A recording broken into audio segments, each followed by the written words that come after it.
right, so I have my anchors set up here already, tapped them in. I have 3/8 all thread that already have the nuts about 1/3 of the way up. Now to build them, to slide on top of this pipe, we do a top half and bottom half approach. So I have a flat washer, one that fits.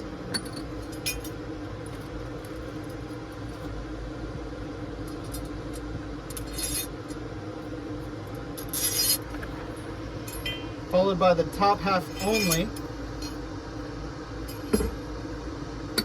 I know it's a little difficult for you to see. That's how it looks though. Then I can fold over the pipe just to get it in place. And now the reason we go 1/3 of the way up is where I can move up with my all threads here. Get one started by hand. The second one's always the more difficult one to install. If I can find my little channies.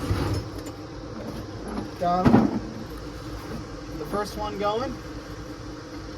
All you need is baby channel locks for these. The bigger the channel locks, the more wasted energy you got.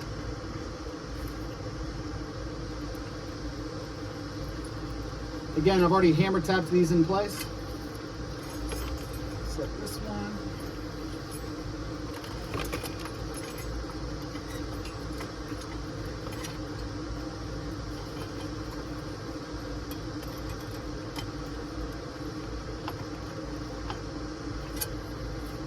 Okay. Now get it to where it's about even. So it's set just fine. Now we can do the bottom half. Bottom half, I always like to double nut the bottom. But how we do it?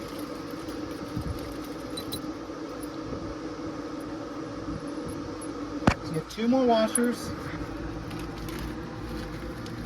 and 2 more nuts to start. Again, so now we got the clamp itself. Don't worry about the water lines. Water lines can move. So again, it's the bottom half of the riser clamp, washer, then a nut.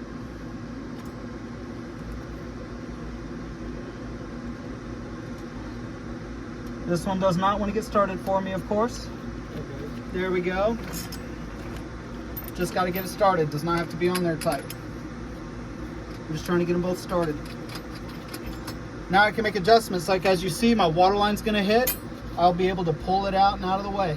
Again, we have plenty of play. Focus on me. So that's it. So this riser clamp, I'll be able to cinch up, no problem on both ends, top and bottom, but I always double nut the bottom. Signing out.